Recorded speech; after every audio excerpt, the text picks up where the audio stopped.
Assalamualaikum warahmatullahi wabarakatuh. Bismillahirrahmanirrahim. Alhamdulillahirabbil alamin. Wassalatu wassalamu ala asyrafil anbiya'i wal mursalin wa ala alihi wa sahbihi ajma'in. Amma ba'du. Marilah kita buka pengajian kita pada pagi hari ini seperti biasanya dengan membacakan surah Al-Fatihah. Semoga dengan keberkahan bacaan Ummul Quran ini kita niatkan yang pertama kali untuk diri kita masing-masing. Semoga Allah Subhanahu wa taala senantiasa mencurahkan rahmat, taufik dan hidayahnya kepada kita semua. Kita dijadikan oleh Allah Subhanahu wa taala orang-orang yang mencintai ilmu dan semakin bertambah dan bermanfaat ilmu pengetahuan kita, orang-orang yang mencintai agama dan semakin baik keberagaman kita kepada Allah Subhanahu wa taala. Dimudahkan semua urusan kita di dunia wal akhirah. Niat yang kedua, kita niatkan bacaan surah Al-Fatihah ini untuk kedua orang tua beserta keluarga kita semua. Semoga mereka yang masih hidup diberikan oleh Allah Subhanahu wa taala kesehatan yang baik, kesembuhan dari segala penyakit, rezeki yang halal dan thayyibah, umur yang panjang dalam ketaatan kepada Allah Subhanahu wa taala. Dimudahkan semua urusan mereka di dunia wal akhirah. Niat yang kedua, kita niatkan bacaan surah Al-Fatihah ini untuk kedua orang tua, untuk semua keluarga kita yang telah mendahului kita semua. Semoga Allah Subhanahu wa taala senantiasa melapangkan kehidupan mereka di alam kuburnya, mengampuni segala khilaf dan dosa mereka, serta menyatukan kita semua bersama mereka kelak di dalam surganya. Niat yang ketiga, kita niatkan bacaan surah Al-Fatihah ini untuk semua orang yang telah berjasa dan berbuat baik kepada kita semua. Semoga Allah Subhanahu wa taala senantiasa menerima amal ibadah mereka serta membalasnya dengan balasan yang berlipat ganda. Ala hadhihi niyyah wa ala kulli niyyatin shalihah wa ala hadratin Nabi Mustafa Muhammad Rasulullah al-Fatihah. A'udzu billahi minasyaitonir rajim. Bismillahirrahmanirrahim. Alhamdulillahi rabbil alamin arrahmanir rahim maliki yaumiddin. Iyyaka na'budu wa iyyaka nasta'in ihdinas siratal mustaqim siratal ladzina an'amta 'alaihim ghairil maghdubi 'alaihim waladdallin. Amin. Hadirin jamaah sekalian, pengajian kitab hikam kita pada hari ini tentu masih meneruskan dari apa yang kita bahas pada pengajian yang lalu. Pengajian yang lalu kita sudah membahas hikmah yang menyatakan bahwa Allah Subhanahu wa taala yang maha wujud itu tidak mungkin terhijab. Allah itu yang mengadakan semua yang ada di alam semesta ini. Kita ini bisa melihat itu karena Allah Subhanahu wa taala. Maka Allah yang maha wujud ini juga penting untuk diingat. Allah itu disifati mawujud walaupun tarkibnya itu isim maf'ul. Kalau belajar sorof itu nasoro yang suruh, kan nanti isim maf'ulnya itu mansub. Allah yang mawujud itu bukan diartikan Allah yang diwujudkan. Allah itu mawujud, artinya Allah yang wujudnya itu sudah terkenal, yang wujudnya itu sudah dirasakan semua makhluk hidup ini. Sejatinya pasti merasakan akan wujud adanya Allah. Maka yang maha mawjud ini, kata Imam Ibnu Athaillah, itu tidak mungkin mahjub. Karena kalau mahjub, maka tentu ada sesuatu yang menghijab antara kita dengan siapa ini? Allah. Allah itu tidak terhijab. Yang terhijab itu kita dari pandangan kepada Allah. Nah, apa yang menyebabkan Allah itu terhijab dari kita pada Allah itu yang maha mawjud? Itu yang akan dibahas oleh hikmah kita hari ini. Secara sederhana, kita ini kan mengerti betul tentang kebaikan. Kayak misalnya saya sedang berjalan ini, bawa uang di kantong saya, kemudian terlihat ada orang fakir miskin datang kepada saya. Maka dalam situasi seperti ini, reaksi orang itu berbeda-beda.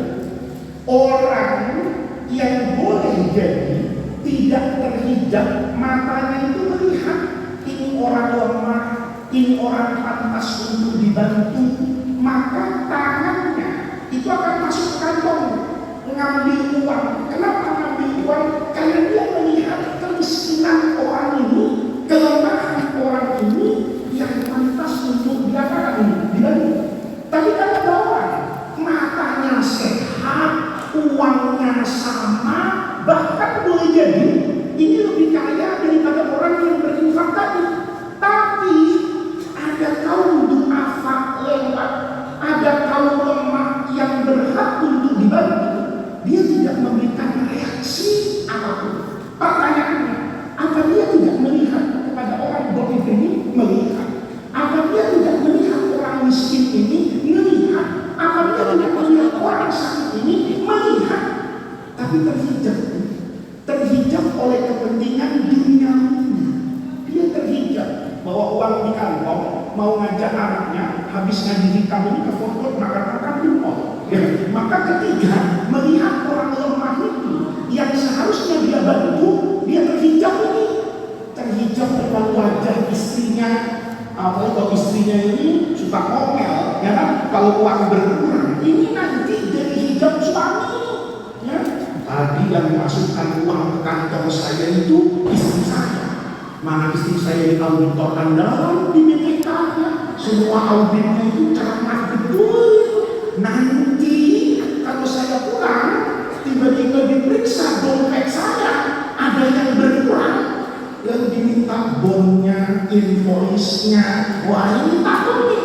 Maka dia sebetulnya melihat orang miskin itu, tapi terhijab dia, terhijab oleh sesuatu yang memalingkan dia dari kewajiban dia untuk membantu orang yang lemah. Sama kita ini tidak mungkin terhijab dari Allah, karena sejahat-jahatnya kita merasa kalau kita ini hamba Allah, kita ini sejauh-jauhnya dari Allah, bahkan itu merasa kalau saya ini menghirup oksigen itu karena apa itu? Karena rahmat Allah. Saya masih bisa hidup di atas muka bumi ini karena rahmat Allah. Saya bisa ngajar kayak gini, itu karena rahmat Allah. Sadar akan itu. Tapi hawa nafsu ini yang kemudian menghijab saya dari siapa ini? Allah. Ini para hadirin sekalian yang akan kita bahas pada hari ini. Kata Ibnu Athaillah, ini ada dua cara baca, dua-duanya dibaca oleh guru saya. Jadi kalau ada yang punya kitab hitam, itu dilihat. Kalau di depan kata-kata ukhruj itu ada hamzahnya, maka itu menggunakan riwayat yang membaca akhrij. Kalau ukhrujnya tidak ada hamzahnya, itu maka dibaca ukhruj dari kharaja.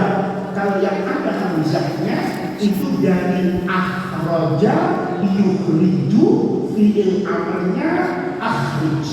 Dulu guru saya itu lebih sering membaca pakai ukhruj dari kharaja.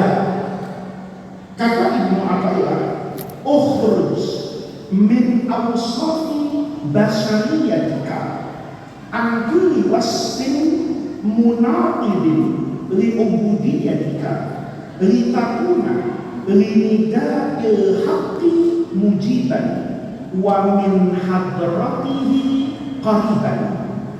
Kalau dibaca ukhruj itu berarti sintopnya sama anta. Ukhruj anta, kamu keluar. Kalau dibaca akhrij ini artinya keluarkanlah. Nih, apa yang harus kita keluar darinya dan apa yang harus kita keluarkan, kan sederhana Pak. Kalau ukhruj ya saya keluar dari masjid nih. Ukhruj anta minal masjid. Kalau akhrij minal masjidi man yanam, ya, itu berarti keluarkan dari masjid ini man orang yang mestinya sujud kepada Allah atau ngaji, dia jadikan masjid ini sebagai hotel Islam, ya, tempat untuk apa ini? Minang orang yang kayak gini akhrij keluarkan. Apa bedanya? Sederhana. Kalau diartikan ukhruj, maka keluarlah kamu jiwa dan raga, jasad dan batin, itu disuruh keluar. Keluar dari mana? Min awsafi basyariyatika, dari semua sifat basyariyah, kemanusiaan. Manusia ini kan punya sifat. Ada sifat lahiriah, ada sifat batiniyah. Lahiriahnya setiap orang tuh punya apa ini? Punya badan, ada tangannya, ada kepalanya, ada telinganya, ada yang sehat, ada yang sakit, ada yang sempurna, ada yang difabel, tidak sempurna. Itu namanya sifat apa ini? Lahiriah. Di dalam manusia itu juga ada sifat yang tersembunyi di dalam apa ini? Hati, yang menjadi sifat dasar manusia. Apa sifat dasar manusia? Hatinya itu bisa dermawan, bisa kaya. Itu juga sifat yang ada di dalam diri kita. Tidak mungkin Allah ada satu manusia itu yang hatinya dermawan terus, tidak mungkin. Dia pasti ada pelitnya, ada dermawannya, ada sifat rajinnya, ada sifat malasnya, ada sifat pinternya, ada sifat bodohnya. Ada sifat lapang dadanya, ada sifat emosinya. Itu menyatu dalam diri manusia. Kata Ibnu Athaillah, kamu harus keluar. Minnya ini lil badan, dijelaskan nanti, dan semua sifat kemanusiaanmu sejatinya keluar dari sifat kemanusiaan yang mana? Antum masjid. Dari setiap sifat yang ada di dalam dirimu, tapi munaqidin, yang membuatmu itu nanti jauh. Munaqid itu bertentangan dengan ubudiyah, penghambaanmu kepada Allah. Manusia ini punya sifat, sifatnya kanan kiri, nanti bisa diartikan semuanya sempurna. Saya sering bilang, dalam makna hakikat tasawuf itu kan tidak ada baik, tidak ada buruk. Baik buruk itu bahasa syariat. Tapi kalau bahasa hakikat itu tidak ada baik, tidak ada buruk. Itu sempurna. Dulu banyak kaum sufi itu punya cerita. Iblis itu minta pensiun. Ya, setan sama iblis itu minta pensiun diri. Ya, sudahlah, kata iblis, saya mau tobat, nggak godain manusia. Kalau iblis sama setan pensiun, ya, dan Rahman tutup. Pengajian hikam ini bukan. Kiai tidak laku, tidak ada orang sakit, gitu. Bayangin, artinya apa? Anda mungkin kita terbenak dalam diri kita. Kenapa Allah harus menciptakan kita? Kenapa Allah harus menciptakan iblis? Pertanyaan yang paling mudah itu juga terjadi ketika Ibnu Athaillah mengatakan min awsafi basyariyah. Sifat manusia itu pasti secara syariat nanti ada yang baik dan ada yang buruk. Manusia itu diciptakan ketika baca surah Al-Insan misalnya, itu Allah ciptakan manusia itu min nutfatin amsyajin. Itu tafsirnya banyak. Ada yang mengartikan secara sederhana min nutfatin amsyaj itu sperma laki-laki sel telur. Ya, ini juga terjadi percampuran. Bisa ditafsirkan bahwa masing-masing sperma dan sel telur itu dalam bahasa biologinya mengandung yang namanya kromosom. Kromosom ini nanti akan menuruni sifat manusia. Ya, kita kan kadang-kadang itu kalau lagi hamil ibu-ibu tuh, ya, yang dibaca itu surah Yusuf. Kepengen anaknya kayak Nabi Yusuf. Ya sulit. Nabi Yusuf itu Bani Israel, kita ini Bani Jawa, gitu loh. Ya sulit kan? Ya, tapi kan begitu logikanya gitu ya. Nah, artinya apa? Ya, logikanya kan gitu. Kadang-kadang ada orang itu, ya, bercanda gitu. Kamu cari istri, wah saya cantik pak. Bukan apa? Wah muka saya jelek, ya terus ya mau ada perubahan nasab lah, ya kan? Supaya anaknya itu nanti paling enggak cakep atau ganteng kayak ibunya. Ya itu menunjukkan kromosom itu kan menurun. Makanya sekarang itu ada orang yang bisa melakukan apa itu? Rekayasa genetika. Ya, ini ilmu pengetahuan nih, kalau dibiarkan terus-terusan, itu nanti manusia itu bisa dipesan. Ya, bisa dipesan. Ini orang pintar ini gennya dari mana sih? Ini kulitnya putih ini gennya dari mana? Oh ini hidungnya mancung, rambutnya kayak gini, ini gennya dari mana? Kadang-kadang ada tuh, sekeluarga itu putih semua. Tahu-tahu adik bondoknya hitam sekali, ya? Atau semuanya hitam. Tiba-tiba yang satu apa ini? Beda sekali. Itu kan dicari, jangan dituduh. Ya itu mana anda, mana ya. Itu kadang-kadang secara gen itu mungkin dia tidak nurun sama bapak sama ibunya, tapi nurun sama kakek yang di mana itu di atasnya. Nah ini kalau bahasa Al-Quran menyebutkan minut fatin amsyadin, di situ ada kromosom, di situ ada percampuran. Secara agama manusia itu juga dicampur apa? Lihat ayat yang lain. Wa nafsin wa ma sawwaha fa'alhamaha fujuraha wa taqwaha. Tapi jangan baca terjemahannya, sesat nanti. Kalau baca tafsirnya, paham. Wa nafsin, dan jiwa, wa ma sawwaha. Betapa sempurnanya Allah menciptakan manusia. Manusia itu diciptakan sama Allah itu sempurna. Walaupun sifat dasarnya boleh jadi itu negatif. Misalnya Quran bilang, Zuyyina linnasi hubbus. Kita dengan malaikat ini menjadi lebih mulia manusia karena malaikat itu untuk hidup. Kan Allah tidak kasih sama manusia itu hubbus syahwat. Jadi kalau malaikat itu ketika protes mengajukan pertanyaan kepada Allah, kenapa harus menciptakan khalifah fil ardi wa nahnu nusabbihu bihamdika wa nuqaddis? Dia wajar. Malaikat tasbihan zikir setiap hari, ya karena enggak ada. Terus malaikat misalnya cewek cakap melirikan. Malaikat nggak tahu rupiah, nggak tahu dolar, ya kan? Nggak tahu gula jawa, nggak ngerti silver coin, ya kan? Ya malaikat itu nggak ngerti. Maka dia fokus juga. Tapi manusia itu punya satu.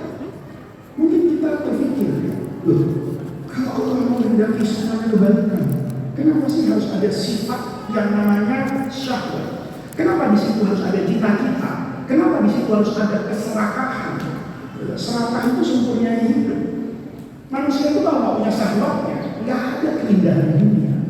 Ayo, semua orang kalau beli baju, yakin tujuannya ada untuk Allah.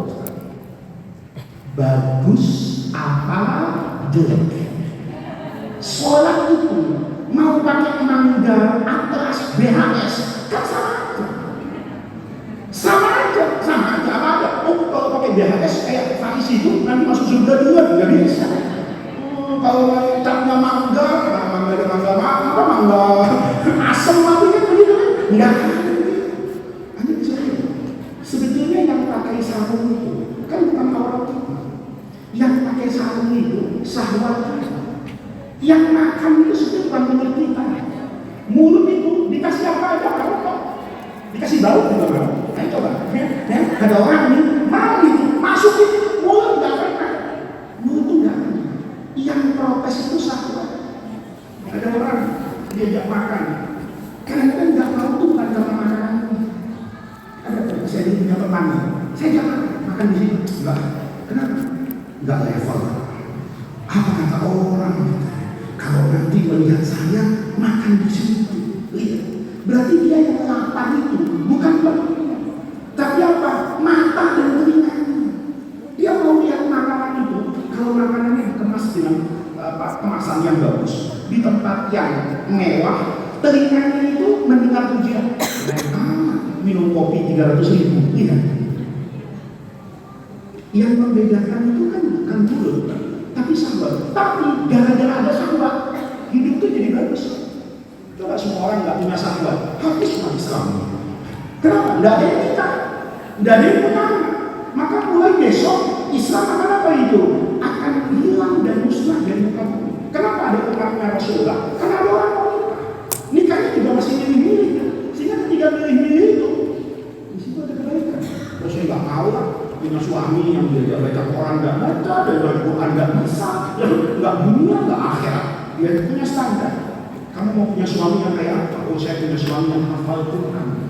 Ketika ada kata hafal Quran, maka di sini ada fastabiqul khairat.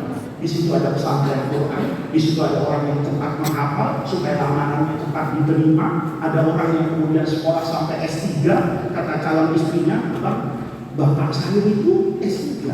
Bilang sama saya, nah kamu bawa suami yang harus S3. Kalau S3 ya sudah lah, ya tahu diri lah ya. Nah, maka ada kayak gitu, itu kan sama sedikit. Tapi benar jadi apa ini? Indah. Coba lihat. Kalau bukan karena syahwat, kan nggak ada keindahan berujungnya ini. Coba ngaji hikam, ya. Saya kadang-kadang agak curiga, ini ngaji apa pangeran jilbab? Kan itu kenapa? Karena jilbabnya, oh yang ini begini. Tapi kan jadi bagus. Coba kalau datang semua ini nggak punya syahwat nih, nggak ada mandi sih. Ya, nggak ada yang bedakan bodoh amat. Saya juga ngajarnya kan ya asik-asik gitu ya. Ada bau asam nih.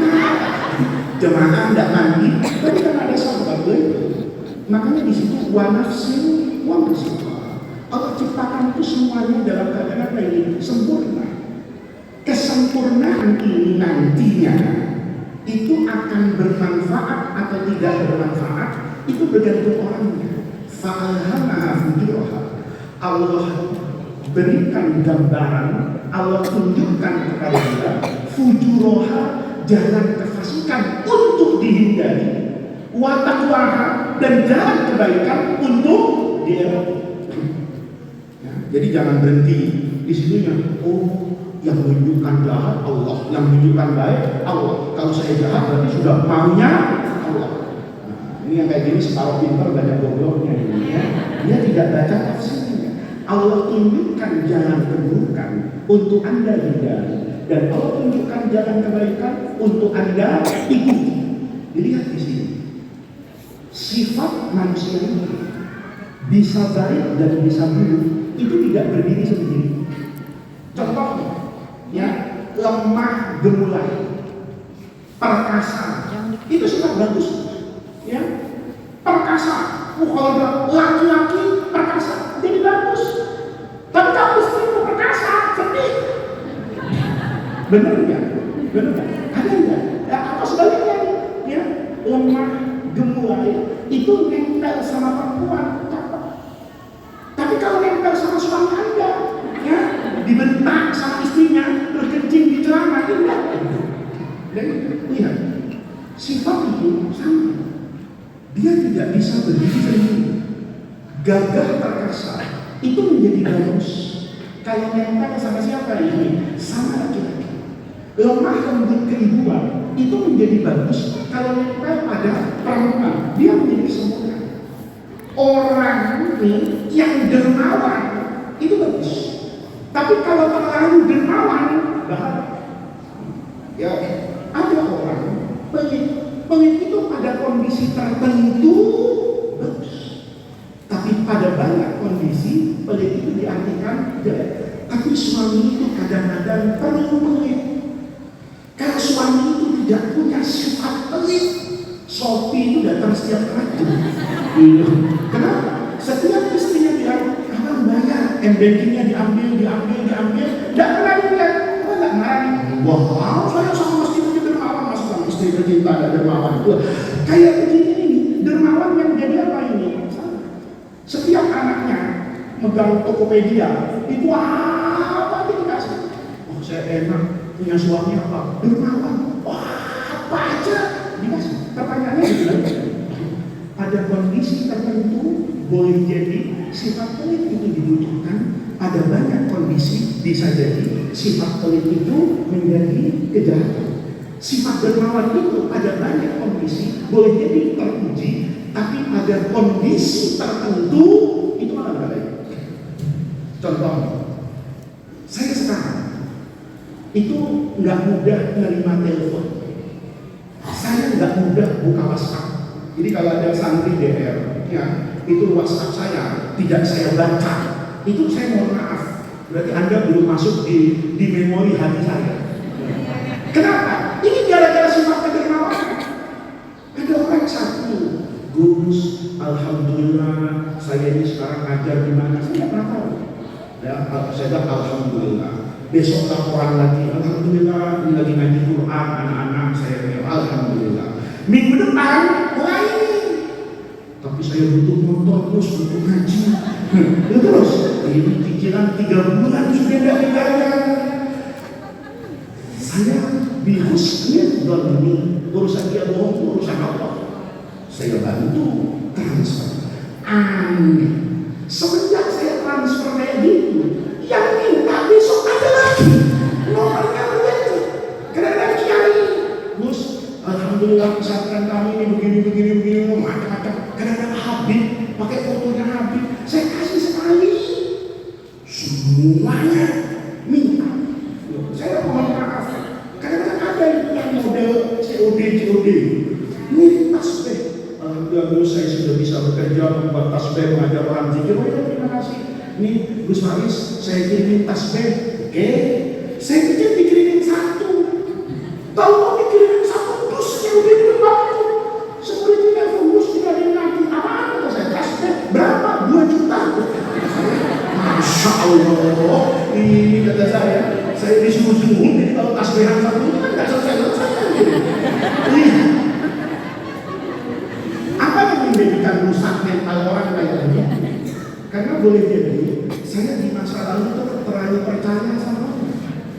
Saya hari ini kan nggak mau ngurusi kelas 6 izin pulang mana saya pernah ikut campur urusan darah. Karena saya tahu saya itu orang yang lemah. Ini yang mantan santri ini pasti tahu. Kalau minta izin sama saya itu nggak pernah.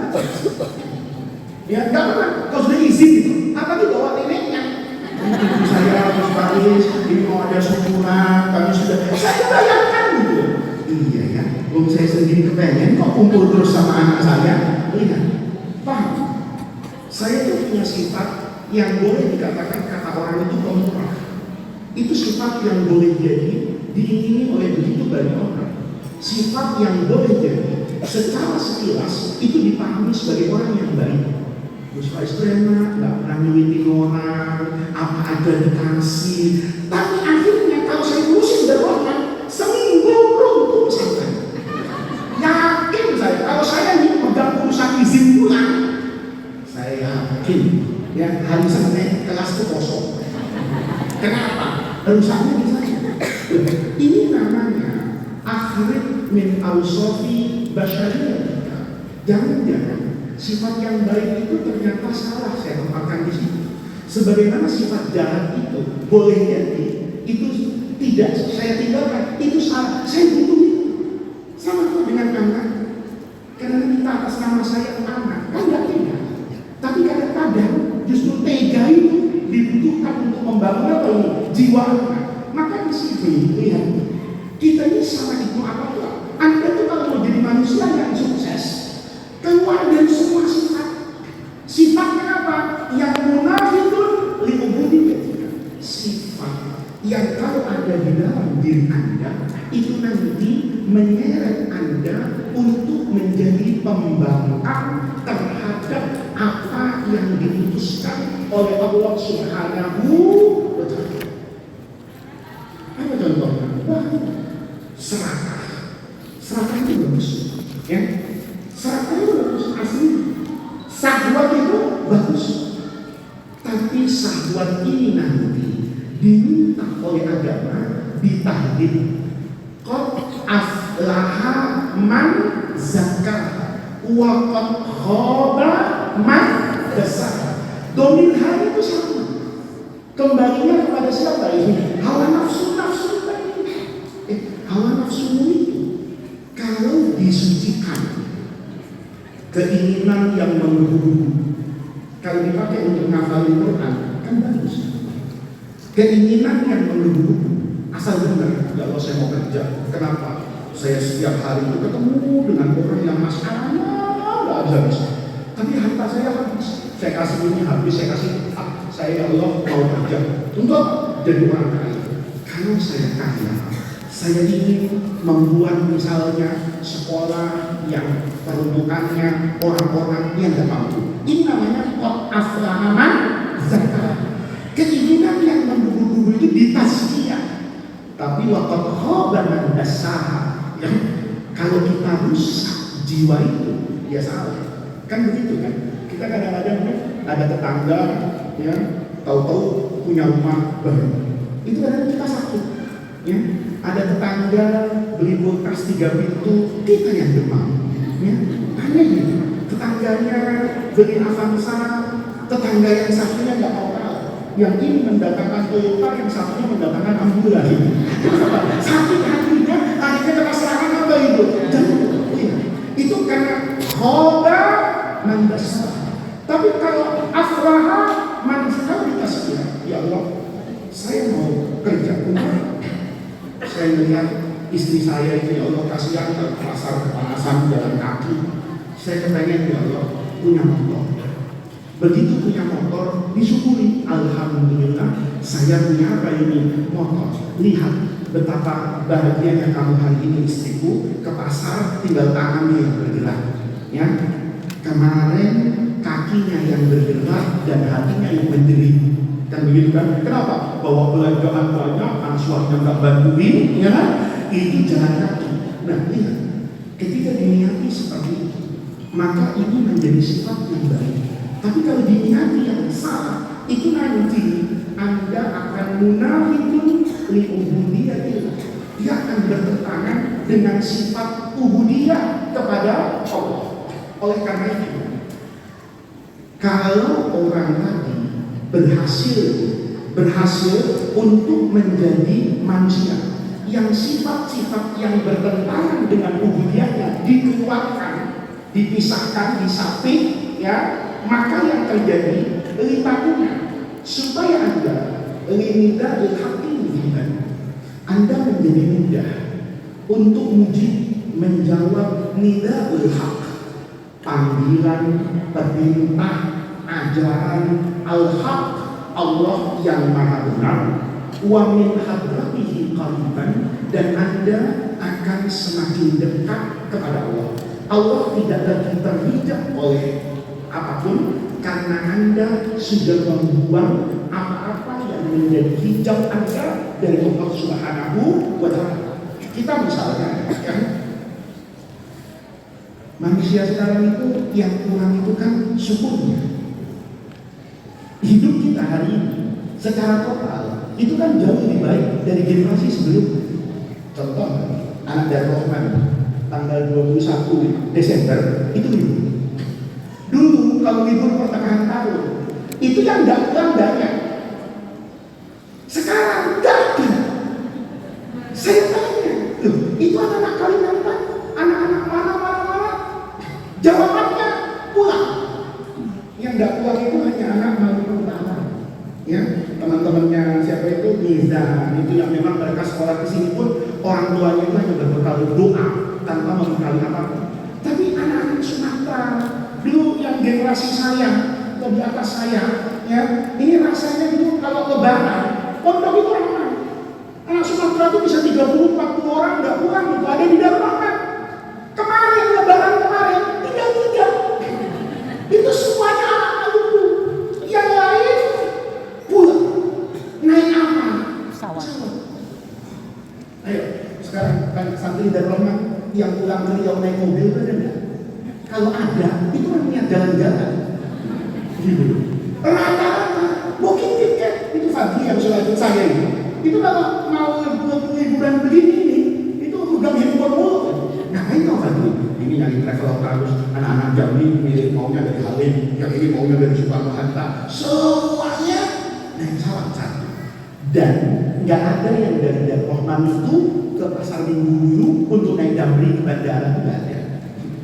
Uluhum al Grab wabukan. Beneran. Saya kadang-kadang lihat anak-anak itu, ya Allah, mobil parkir di depan. Saya tanya, ini mobil siapa? Grab itu, mau ngapain? Ke bandara. Ngapain? Ngantar anak-anak pulang. Ya, coba bayangin. Hidup kita sekarang, ya soal kesulitan hidup itu dimaknai oleh semua orang. Tapi hidup kita hari ini kan standarnya naik. Tapi yang kurang itu apa? Syukur. Santri sekarang itu kurang syukurnya. Coba santri yang generasi dulu ya, rasanya Fauzi generasi dulu apa sekarang sih? Ya Fauzi generasi dulu lah, kata 19 dulu lah. Ya.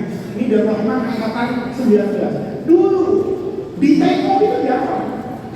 Kamu waktu kelas 3 sudah nggak ditengokin ya? Iya kan? Kelas 2 nggak ditengokin sudah nggak ditengokin kan? Paling kelas 1 ditengokin. Saya mau tanya, anaknya sekarang kelas 6 ya? Anakmu kelas 6 minta ditengokin terus kan? Santri sekarang itu beda dengan dulu. Dulu kalau sudah kelas 2, kelas 3 itu ditengokin bapak ibunya malu. Sekarang masuk surat ke saya supaya kontrol lebih dibuka lagi. Emang kenapa? Kemarin warga protes. Begitu kelas 1 dengan kelas 2 sanawiyah disamakan waktu kunjungannya, itu membuat macet Jakarta Selatan. Ya saya tanya, kok bisa begitu? Ya karena semuanya ditengokin. Ya dulu ketika tengokan itu dibuka 20 tahun, 30 tahun lalu dari Rahman, kan gak semua orang ditengokin. Walaupun kelas 1 itu gak semuanya. Sekarang ya Allah, sudah kayak tempat wisata dari Rahman. Ada yang bawa tikar, ada yang saya bawa termos nasi. Saya kadang-kadang kepikiran kalau punya uang itu, saya mau bebaskan tanah di belakang itu, saya mau bikin kebun binatang. Sekarang yang hujan itu, bener kan? Sekarang coba lihat. Tapi kemandirian anak itu beda sekarang dengan dulu. Kalau dulu jiwa itu kuat, mentalnya itu mental petarung. Kenapa? Karena sifat-sifat yang membuat santri itu lemah dipisahkan. Sekarang coba kalau ada anak Sumatera, dulu anak Sumatera itu kadang-kadang sedih. Kenapa? Wesel nggak datang-datang. Masih ingat Wesel? Berarti tua kayak saya. Karena anak sekarang nggak mungkin tahu ada yang namanya Wesel. Ya. Dulu, kalaupun minta, itu butuh kesabaran loh. Sabar, Bu, ini uang habis. Yaudah nak, nanti ibu lihat dulu sudah panen apa belum, ya kan? Masih tunggu. Begitu ada panen, pakai makhluk yang namanya Wesel. Wah, adro sama Wesel. Bayangin, untuk ngirim Wesel itu nggak sesederhana sekarang. Anak sekarang. Saya tahu ada ibu-ibu wali santri yang menjadikan kualitasnya itu tukang foto. Anaknya itu minta difoto. Jadi kalau anak saya foto ngelihat anaknya, nanti anaknya kirim voice note itu. Nah, uang habis dikirim, itu uang datang. Ada, bener kan? Betul orangnya di depan saya gitu. Ini kalau dibiarkan kan kelihatan bagusnya, tapi ini ausaf sifat yang sebetulnya melemahkan generasi ini. Ya, dulu mohon maaf, ini bukan karena saya pegang pesantren, bukan. Dulu anak ngadukan gurunya orang tuanya itu ampun. Kalau ketahuan nih dihukum di sekolah lapor sama ibunya, itu sama teman-teman. Oh, cemen amat gitu tuh ngomong sama ibu dasar gitu. Kalau sekarang ibunya dengan bangga membela. Sekarang kayak pahlawan tahun 45 itu, masih tak benar membela anaknya itu. Wah itu begini ngatur. Saya berpikir, kalau seperti ini, nanti jadinya kelihatan ramah anak. Iya. Tapi nanti ada nilai yang tergerus dari pesantren ini. Ada nilai kemandirian dari pesantren itu. Ya saya buktikan kok. Waktu COVID itu 2020, itu kan pernah dilarang itu selama 6 bulan. Aneh, anak-anak seger-seger. Nggak ada itu yang minum binso bunuh diri kan. Anak-anak itu seger-seger. Nggak apa. Ternyata seperti itu. Jadi manusia itu juga sama. Ukhruj anta min awsaf basyariyah kita. Dan sifat manusia itu yang bertentangan dengan fitrah penghambaan kepada Allah. Kalau kamu bisa itu, nanti kamu akan mudah menjawab semua yang diajarkan oleh Allah. Contoh, orang itu kalau hatinya tenang, ini kata Rasulullah, kalau orang itu man asbaha minkum, pagi hari itu aminan fisik. Pokoknya begitu bangun pagi, ibu-ibu tuh lihat beras ada 10 liter, lihat ada telur, lihat ada indomie sekian, itu tenang. Terus merasa puas, alhamdulillah. Jangan lihat TikTok, gitu. Kalau lihat TikTok, lihat tetangganya. Alhamdulillah, masuk musim liburan panjang. Sudah diajak sama suami beli tiket Garuda ke Bangkok. Itu ngeliat Indomie asem betul kan? Ya Allah, orang-orang pagi ngeliat Traveloka, ngeliat Agoda, saya masih melihat telur sama penggoreng. Ya, kata Nabi, orang itu kalau bisa punya sifat yang terasa bahwa Allah itu memberi sesuatu yang lebih besar daripada apa yang Allah berikan kepada orang lain, itu hidupnya akan mudah. Dulu di Mesir itu maaf ya, jarang orang punya pembantu rumah tangga, asisten rumah tangga itu yang nempel pada masing-masing rumah, tinggal dalam rumah. Jadi orang Mesir itu punya tradisi, satu flat gitu, itu ada satu keluarga atau 2 keluarga yang bisa disuruh apapun. Ya, mereka dikasih tempat, biasanya di apartemen itu, kemudian dikasih gaji untuk bersih-bersih, lainnya itu bonus.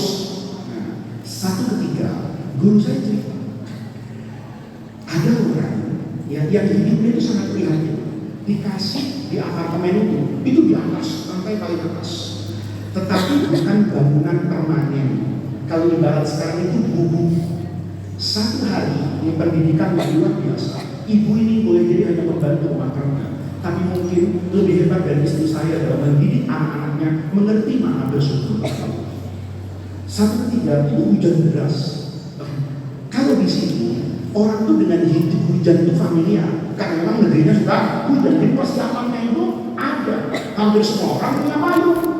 Kan di sana hujannya itu jarang, maka tidak ada persiapan yang baik terkait dengan ini hujan. Maka kalau Anda di Arab, ya, di negeri yang semaju walaupun ini Emirat Arab, itu karena kalau hujan sebentar bantu. Karena mereka jarang terjadi apa ini hujan, jadi kepedulian terhadap drainase dan sebagainya itu tidak seperti di Indonesia. Maka ketika hujan mendadak, mereka ini tentu malam itu tidak bisa tidur dengan tenang karena air hujan itu masuk ke tempat mereka dengan angin, dengan apapun. Maka ibunya itu memikirkan anak-anaknya masih kecil karena suaminya tidak ada, entah pergi kemana, suaminya tidak ada, dia bingung. Anak-anaknya bisa basah karena hempasan air ini dari bangunan yang semi permanen. Tiba-tiba ibu itu di seberang bagian sana itu melihat ada pintu yang tidak terpakai, pintu yang sudah dibuang sama orang. Maka pintu itu diambil, dipakai untuk menutup bagian atas rumah mereka. Itu anak-anaknya mengatakan, alhamdulillah ya Bu, kita masih punya pintu. Bagaimanapun ya, orang yang tidak punya pintu hari ini pasti kebasahan. Ya, menerima hidup seperti itu sudah Anda. Kita sekarang saya tanya, gimana kabar suaminya? Baik Pak Ustaz. Nafkahnya? Ya, alhamdulillah sih. Tapi, kita bisa ada alhamdulillah. Tapi, gimana kerjaan suaminya? Ya alhamdulillah sih Pak, sudah diangkat jadi pegawai negeri. Ya, tapi begitulah gajinya. Kita ini sering hamdalah, tapi pakai apa ini? Ketika ada kata tapi, itu kan nggak sopan sama Allah. Kalau Allah bilang titik di sini, jangan dikomain. Itu loh. Ini kata saya ini, Allah bilang titik dulu di sini. Kita enggak koma aja kalau boleh nggak? Atau kalau bisa nggak ada komanya gimana Allah ya? Itu kan yang buat kita munafik.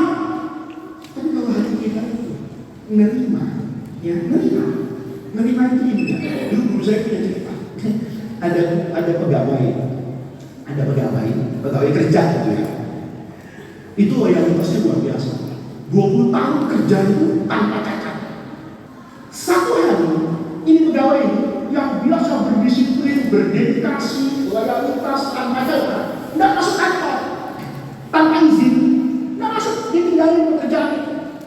Maka yang punya pekerjaan itu sekarang HRD-nya atau bosnya itu berpikir, ini orang nggak masuk kerja, kayaknya mau protes demo secara santun kepada saya. Bos, saya bekerja 20 tahun, masa gaji nggak naik, ya kan? Maka dia untuk mengirim pesan itu, dia nggak masuk kerja. Kata bosnya, iya ya, saya lupa nggak memperhatikan kesejahteraan orang ini. Nanti kalau orang ini datang, akan saya naikkan gaji. Begitu orang itu datang, ya, masuk kerja, setelah seminggu, bosnya itu nggak tahu. Karena orang baik. Kata bosnya, gimana? Sudah masuk kerja? Sudah Pak? Sudah siap kerja? Oke, ini ada kabar bagus, gajimu saya naikkan sekarang. Oh iya Pak, terima kasih. Tidak ada rasa gembira yang berlebihan, sekedar terima kasih. Kata bosnya, ini kok biasa aja ya saya naikkan gajinya. Bulan depan tidak masuk lagi. Maka bosnya sekarang marah. Lu pikir tiap tidak masuk kerja saya naikkan gitu gajinya? Karena kan gara-gara kali gaji dinaikkan. Sekarang dia tidak masuk lagi. Kamu pikir saya naikkan aja kamu bisa? Setiap tidak masuk saya naikkan gitu. Oh enggak, kali ini karena kamu tidak masuk gajimu, awas nanti masuk. Datang ke lama setelah seminggu, lagi tanpa kabar, bosnya kan gitu. Kamu sudah masuk kerja? Sudah Pak, sekarang saya mau kerja lagi. Tahu, kamu seminggu nggak masuk kemarin, saya turunkan gajimu. Ya Pak, terima kasih. Wah, ya, dinaikkan terima kasih, diturunin terima kasih. Ya, maka bosnya yang jadi penasaran. Dia panggil, sini Pak, ada apa Pak? Saya mau tanya, waktu gajimu kemarin saya naikkan, ekspresimu tuh tidak menunjukkan kegembiraan yang berlebihan. Dan hari ini gajimu saya turunkan, kamu juga tidak menunjukkan kekecewaan. Kata orang tadi, apa yang harus saya gembira dan apa yang harus saya sedih Pak? Kata bosnya, kenapa kamu berkata begitu? Begini Pak, waktu saya nggak masuk kemarin seminggu ini, itu istri saya melahirkan. Maka karena istri saya melahirkan, saya tidak bisa meninggalkan istri saya. Saya harus membantu sampai istri saya bisa merecovery, kuat berjalan, sehat. Saya bisa kerja lagi dan saya pernah meninggalkan istri saya. Begitu saya datang, Bapak naikkan gaji saya. Saya nggak kaget Pak. Kenapa? Wa ma min dabbatin fil ardi illa Allahu rizquha. Semua yang ada di bumi ini Allah sudah jamin rezekinya. Kemarin istri saya lahir, berarti di rumah ada manusia baru, butuh makan baru, butuh baju baru, butuh pampers baru. Bapak naikkan gajinya, itu rezeki anak saya. Lalu untuk apa? Saya kemudian menganggap ini secara sesuatu yang berlebihan. Itu saya anggap hanya Allah sedang mengantarkan kepada saya pelajaran bahwa semua makhluk hidup itu ada rezeki. Kata orang tadi, bosnya, lalu minggu kemarin meninggal kenapa? Nenek saya Pak wafat. Ya, nenek yang hidup di rumah saya tidak punya siapa-siapa dan seumur hidupnya saya yang membiayai nenek saya. Kemarin nenek meninggal, maka saya urus penguburannya ke kampung sampai tahlilan. Seminggu setelah 7 harinya saya pulang. Begitu saya pulang, gaji saya Bapak turun. Saya paham kenapa, kebutuhan saya sudah berkurang. Itu rezekinya nenek. Seiring nenek masuk kubur, maka rezeki saya juga tidak masuk Pak. Lalu apa? Saya terlalu bergembira dan terlalu sedih. Cerita ini bagus, tapi rasanya sulit untuk kita wujudkan. Cerita ini itu menyentuh rasa yang terdalam di hati kita. Tapi rasanya, jangankan Anda, saya yang hati hitam itu rasanya sulit untuk menerima hal yang seperti itu. Bahwa ketika ini datang, itu sesuai proporsi. Ketika ini hilang, itu memang bukan menjadi bagian kita. Kalau kita punya sifat yang seperti itu hidup aman. Imam Hasan Basri itu kan ditanya, Maulana, ini kan orang paling hebat di masa abad kedua Hijriah ini, Sayyidul Tabi'in yang ada di dunia Islam. Siapa yang nggak kenal Imam Hasan bin Yasar al-Basri? Kalau mau hebat tuh. Tapi hidupnya itu apa adanya gitu. Ditanya guru, apa yang membuat guru tenang? Ini ya, kata guru. Kamu tahu nggak? Yang membuat saya tenang. Yang pertama, saya mencintai pekerjaan saya. Apa yang menjadi tugas saya hari ini dalam kehidupan itu saya syukuri. Karena saya tahu Allah menjadikan saya kiai itu karena yang pantas jadi kiai itu saya, yang bisa jadi kiai itu saya, yang belajar tentang keikhlasan itu saya. Maka saya harus menjadi kiai yang ikhlas. Maka saya ketika sudah jadi kiai itu nggak pernah kepikiran untuk jadi apa itu, jadi bupati. Karena orang yang jadi bupati itu diciptakan oleh Allah untuk menjadi bupati. Saya syukuri di mana Allah menempatkan saya sebagai pengetahuan bahwa Allah memilih saya itu pasti karena kebijaksanaan dan kemahatauan Allah. Yang kedua, apa yang menjadi rezeki saya itu tidak akan pernah luput dari saya. Dan apa yang bukan rezeki saya, sekalipun saya kejar, itu pasti akan apa ini? Hilang.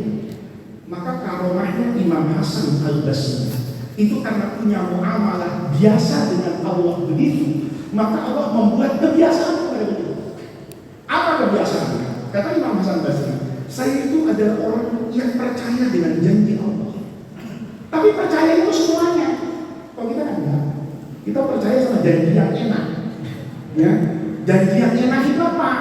Kalau nanti kamu bertakwa, Allah kasih hidup yang baik. Hidup yang baik itu ditafsirkan kita sendiri, ya. Apa hidup yang baik? Rumahnya di Pondok Indah. Apa mobilnya? Apa hidup yang baik? Mobilnya mewah. Itu salahnya. Imam Hasan Basri enggak. Kata Imam Hasan Basri, saya percaya dengan semua yang dijanjikan Allah. Apa janji Allah? Pada setiap sisi kehidupan manusia, di situ sejatinya ada rahmat Allah. Dikasih sakit, kalau kemudian jadi baca Quran, itu Imam Hasan Basri, ini nikmat. Kenapa? Gara-gara sakit, baca Quran. Oh, gara-gara sakit, jadi rajin sedekah. Kan banyak orang kalau lagi susah mancing-mancing Allah. Ya? Allah dipancing-pancing. Ya Allah, ini mobil bagus juga. Harganya berapa ya? Oh, 500 juta. Manja bil hasanati falahu asyru amsalha. 50 juta setelah 10-nya berapa ya? Oh, 50 juta. Itu infaknya 50 juta. Tapi harapannya dapat 500. Itu enggak tahu ngaji gimana.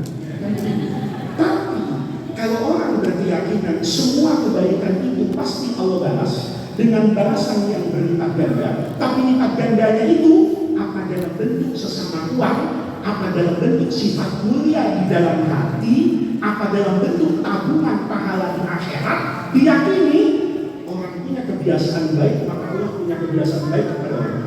Imam Hasan Basri itu setiap hari itu ada tanyanya,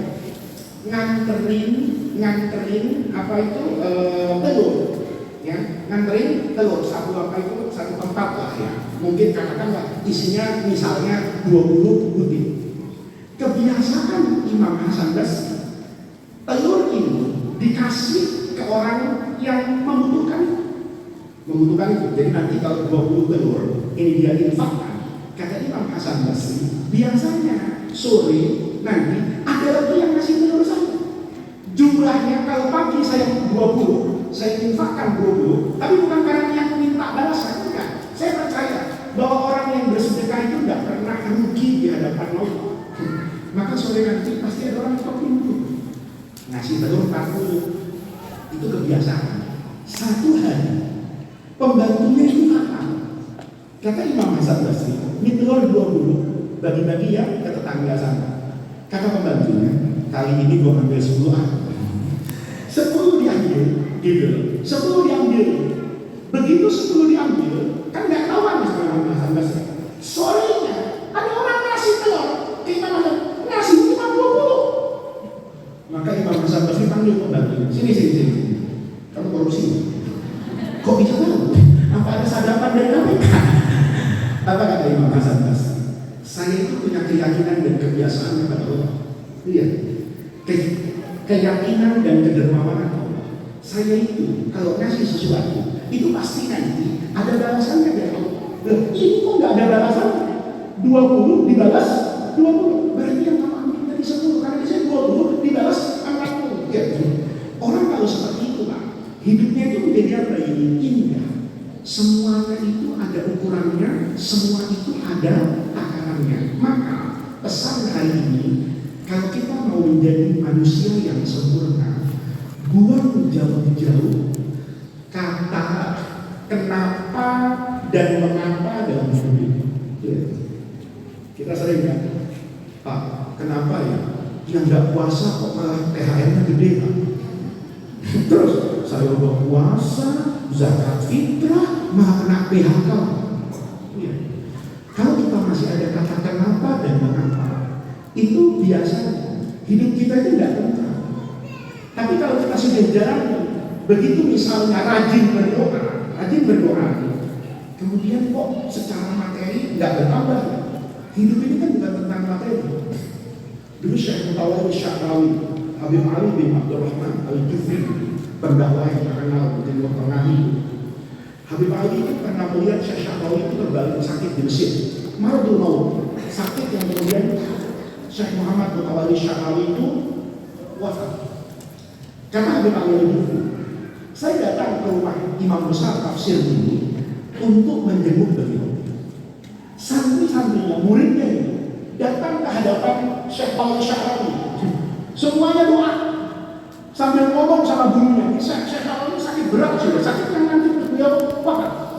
Kata Habib Ali, santrinya itu ngomong, guru saya doakan guru dapat sehat walafiat. Santri yang satu begitu, santri yang satu begitu juga. Tiba-tiba Syekh Sya'rawi itu bangun marah. Iya, bangun marah. Kata Syekh Sya'rawi, kamu pikir saya tidak afiat? Ana fi sihatin wa afiatin ya. Saya sehat walafiat.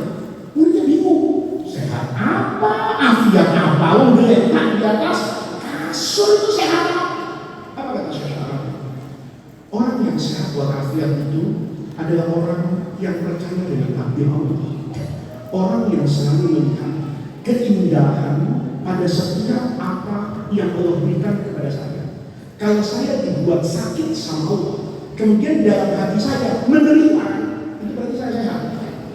Tapi kalau nggak terima, ya Allah, kenapa gua sakit? Kan gua udah sholat, udah sedekah, kok bisa-bisanya ya Allah saya ini sakit?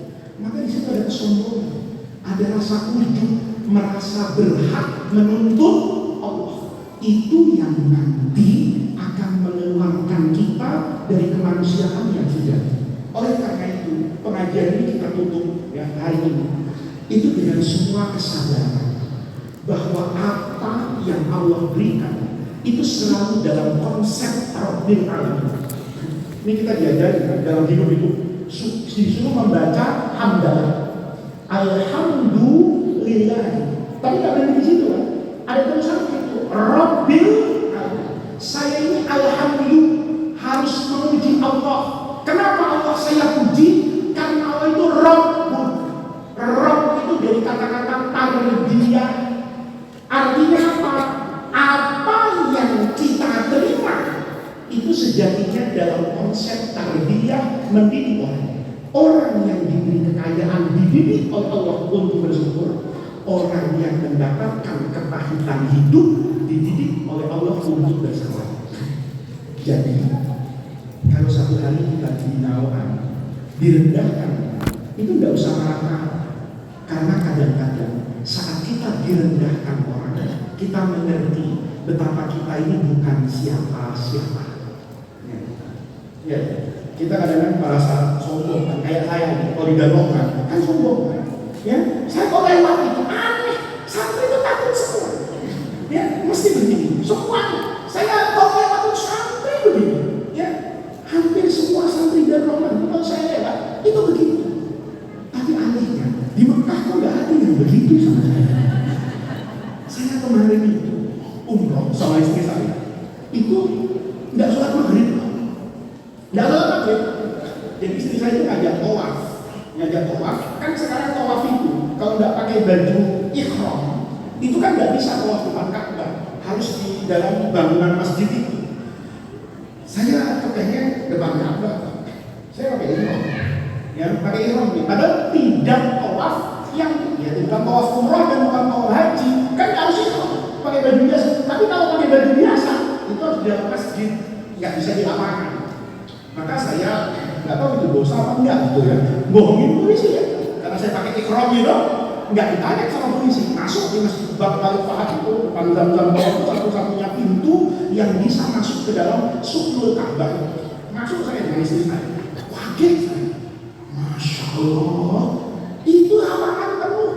Pada waktu itu masih tanggal 25 November, itu bukan musim yang seharusnya padat. Saya bilang sama istri saya, masya Allah, ini orang umroh kayak gini. Dulu saya masih di Mekah, itu cuma saya saksikan waktu tawaf ifadah di musim haji. Kenapa? Itu sampai pinggir-pinggirnya itu penuh. Itu mereka ngajarin sama saya. Makanya Fadis jangan bohong gitu loh ya. Akhirnya saya tidak bisa tawaf di Sukul Ka'bah itu. Masuk ke bagian muslim, ternyata penuhnya luar biasa. Mau tawaf itu, tahu kan ada maghrib. Begitu mau sholat, saya tidak bisa sholat. Kenapa tidak bisa sholat? Nggak bisa lupa. Ya Pak, orang begini ya udah, saya bilang saya baru safar dari Madinah, saya bilang nanti aja saya jamak akhir aja sholat isya, saya nggak sholat. Anehnya, saya di situ malah dimarah-marahin sama orang. Kamu berhenti bagaimana? Saya bilang ini nggak mungkin terjadi kalau di Darrohman. Ada yang kayak gitu di Darrohman, oh nggak panjang umurnya. Tapi hari ini di Mekah, masya Allah. Orang Bangladesh itu pembersih masjid itu nolong saya. Lu kan nggak ada, masa ini bisa maaf bu, udah ada orangnya.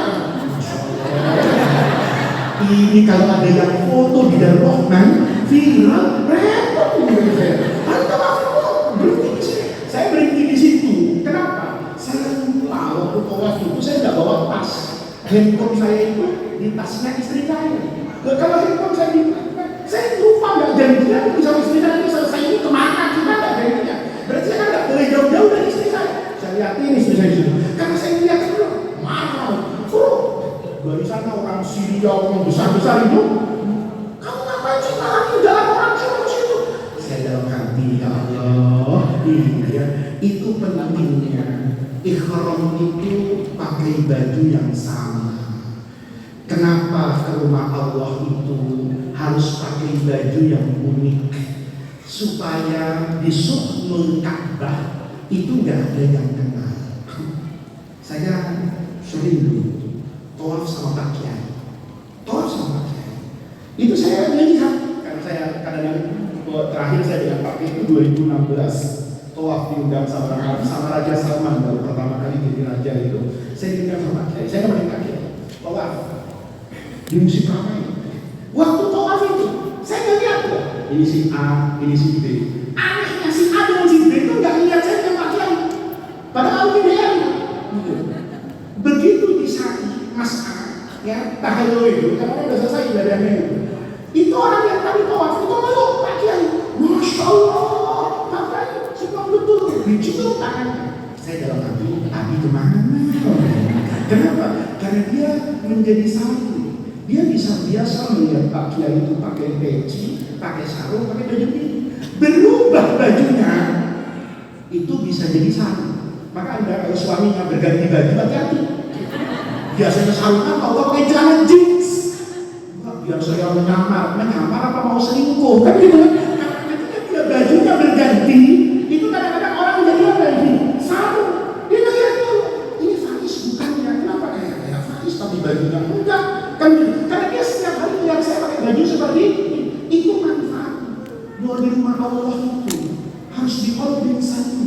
Hati yang bersih, hati yang rendah. Enggak ada loh. Kalau waktu tawaf itu, ya artinya boleh pakai baju yang aneh-aneh. Ya saya pakai baju begini ya. Paling enggak yang travel alumni dorongan masih ingat kalau itu muka saya. Begitu saya tawaf, duluan. Enggak ada begitu depan Ka'bah. Enggak ada. Kiai duluan enggak ada. Acara kosong ya muridnya. Enggak ada. Tafadhol duluan enggak. Kadang-kadang kita saat pentingnya kalau kita bisa seperti itu hati kita di hadapan Allah. Ya, itu buang dari kesombongan, buang kita tidak jadi orang magrur, tidak jadi orang yang tertipu. Kita ini kan tertipu betul. Saya kalau di Darul ini kan Darul ini Darul Gurur, ya Darul ini buat saya itu juga bagian dari kampung penipu. Bukan ada penipu maksudnya, saya yang tertipu. Karena saya kalau di Darul itu selalu dianggap orang baik. Dibimbing bapak-bapaknya, Gus, kalau berkahnya saya dalam hati apa? Iya, saya punya berkah. Kalaupun saya punya berkah, kan saya kasih istri saya dulu sama anak saya. Saya lalu mikir, Gus, doakan saya. Saya lalu mikir, yang pantas didoakan itu kayaknya saya. Karena bagi insan alam sini masih ini kadang-kadang pentingnya membuang sifat itu. Kadang-kadang dengan cara yang ekstrim. Ini yang terakhir nih, pakai cerita. Imam Jalaluddin Ar-Rumi, sufi besar di Turki, punya guru namanya Shams At-Tabrizi. Ini kalau ngajar tentang tasawuf kebersihan hati, itu ngajarnya ekstrim. Shams At-Tabrizi ini guru yang paling dikagumi oleh Ar-Rumi, sufi besar. Satu ketika Rumi itu bilang gini, guru, main ke rumah saya guru, ada apa? Saya mau menyiapkan minta barokahnya guru, nanti guru dia makan di rumah saya. Dia datang Shams Tabrizi ke rumahnya Ar-Rumi. Begitu sampai, ini jangan ditiru ya, kalau makamnya belum jelas, nanti jangan sampai ada karomah pending dan karomah jure, itu bahaya. Ya. Makan lengkap. Maka kata Rumi, guru, makan dulu. Kata Tabrizi, nggak ada hormat. Kaget tuh, ini bertanya ekstrim. Ya, yang dicontoh, ya, makomnya beda, ya. Karena Tabrizi nggak ada hormat. Subhanallah, bukan Nabi lah, karena guru orang bilang Subhanallah. Guru minum hormat, baru tahu. Ya maaf guru, saya nggak tahu bahwa guru itu suka minum hormat. Beda. Ini murid yang ngefans sama guru. Jadi semua pengakuan guru itu benar semuanya. Kamu kan gitu kan, konven aja kan istrimu benar semua waktu malam pertama. Ya kan, setelah malam 10.000 semua kelakuan istrimu salah semua kan. Benar ya, kalau malam pertama itu, masya Allah semua yang dilakukan istri itu benar. Ayo, ya biar istrinya kan tuh bau luar biasa. Oh itu mengalahkan tuh yang harganya mahal di Mekah. Kenapa? Biasa cinta. Nah, Anda jangan bayangkan kenapa Rumi tidak protes. Karena Rumi merasa dia dapat ilmu semua yang menjadi seperti sekarang. Itu karena Shams Tabrizi. Wibawa guru ini betul-betul agung di mata. Kata Tabrizi, ya saya minum khamar fil khafat. Sembunyi-sembunyi saya minum khamar. Kan gak apa-apa, maksiat tidak jihad. Ya, bukan mujahid dari rezeki. Oh iya bro. Tahu kalau tidak ada khamar saya tidak makan. Kata Rumi, gimana caranya? Kalau saya suka senang, saya beli derona, tahu, ispari khamar fil alfamart. Saya repot menjelaskannya nanti sama santri saya. Kata Tabrizi, kalau kamu takut nyuruh muridmu, kenapa nggak kamu saja yang jalan sendiri? Oh gitu mulia. Iya. Pokoknya nggak ada khamar, nggak ada makan. Kecintaan bumi kepada dunia itu membuat imam besar yang dikagumi oleh masyarakat di Turki itu kan wah beneran beli khamar. Ada jamaahnya iseng nih. Jemaahnya tuh lihat, tinggal makan itu kok repot ini orang ngomong apa ya? Melihat satu pokoknya kangen begini, bangun. Ini jemaahnya, bahasanya mutatofil, ya. Kalau bahasa sekarangnya tuh kepo, ya. Dia mau tahu aja urusan dulu. Rumi bangun keluar, dia ikuti, penasaran ada apa? Diikuti dari belakang. Begitu diikuti dari belakang. Rumi pergi ke arah tempat yang semua orang tahu di Turki itu sebagai tempat maksiat orang menjual khamar. Mulai hatinya itu tidak tenang. Guru kok ke tempat itu ya? WhatsApp temannya. Lo lagi ngapain sekarang? Enggak, gua nganggur nih di perusahaan sih. Sini ikut gua. Ada apa? Penting, gosip hebat. Iya, kelakuan kita kan suka begitu. Jadi itu bukan sesuatu yang aneh. Temannya datang, ada apa? Guru besar kita, sufi besar yang takwa dan ahli Nasrani yang biasa menjual khamar. Yuk kita buktikan. Masuk betulan. Rumi itu beli khamar, ditaruh di balik jubahnya. Tapi dia muridnya. Cekrek. Sebelum diviralkan, ya kan? Cekrek.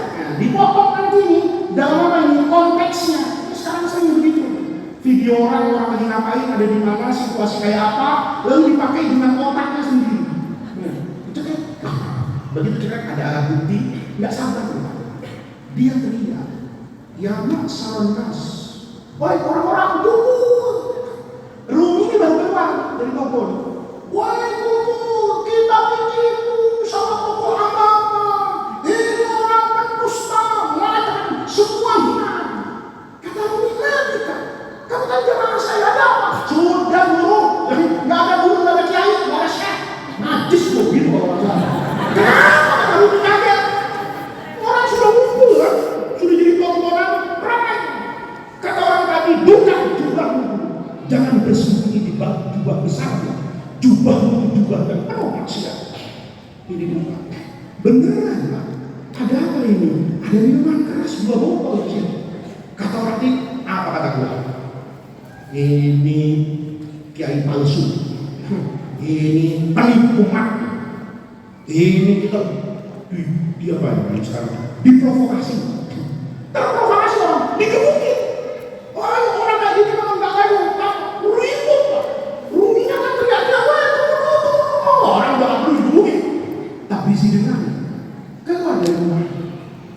Dia teriak, diam kalian, ngapain murid saya ini? Murid apa? Itu murid. Semua kata-kata keluar. Lu kenapa? Dia punya khamar. Tapi si bilang, mana khamarnya? Jangan main tubuh. Ini buruk. Ini botol isinya minuman keras. Ditumpahin sama Tabrizi. Tobarin. Ternyata teh itu berubah. Ini jangan dicontoh. Terus besok mau nyontoh kayak gitu. Nah, itu nanti kalau aromanya dia ini tetap bintang. Dan ketika Tabrizi ngomong, nih karena orang bersih, itu bukan khamar, itu teh. Ini keluar dari mulut yang tidak pernah gosipin tetangga. Ini keluar dari mulut yang tidak pernah berdusta. Maka Allah jaga kesucian lisannya. Jangan sampai orang ini berdusta. Begitu dia bilang ini teh. Ini yang bisa kita sampaikan. Nanti pengajiannya ini rasanya tinggal 2 kali lagi ya. Habis itu bulan Ramadan ya. Ini kita ingatkan. Nanti ngaji lagi itu di bulan Januari ya. Ini akan kita adakan sebentar ya, tangannya udah ada bulan Januari. Oh iya, kita ngaji tinggal sekali lagi di tanggal 16 Februari. Mestinya ada satu di bulan Januari, tapi persoalannya saya diminta ke pesantren tua di Jawa Timur namanya pesantren Nurul Jadid. Itu adalah pesantren tua di Probolinggo. Ayah saya sering hadir ke sana. Ini saya diminta. Jadi rasanya untuk bulan Januari kita off dulu. Nanti bulan Februari ya, kita ngaji di tanggal 16 Februari. Habis itu masuk bulan Ramadan. Mudah-mudahan kalau jadikan jam anak ada jam maksumah, wa tafarruqana min ba'dihi tafarruqan maksumah. Mudah-mudahan hadirnya kita di majelis yang baik ini dicatat oleh Allah Subhanahu wa taala sebagai tawassul dan wasilah kita semua untuk mendapatkan khairat dunia wal akhirah. Mudah-mudahan dari setiap hikmah yang kita baca itu menjadi hikmah yang selalu ada di dalam jiwa dan raga kita, yang akan selalu menjadi lentera memandu kita menuju jalan yang diridhoi oleh Allah Subhanahu wa taala. Rabbana atina min ladunka rahmah wa hab lana min amrina rasyada. Allahumma la tahrimna khairan ma indaka wa syarri ma indana. Kurang lebihnya saya mohon maaf. Wallahu muwaffiq ila aqwamit thariq. Wassalamualaikum warahmatullahi wabarakatuh.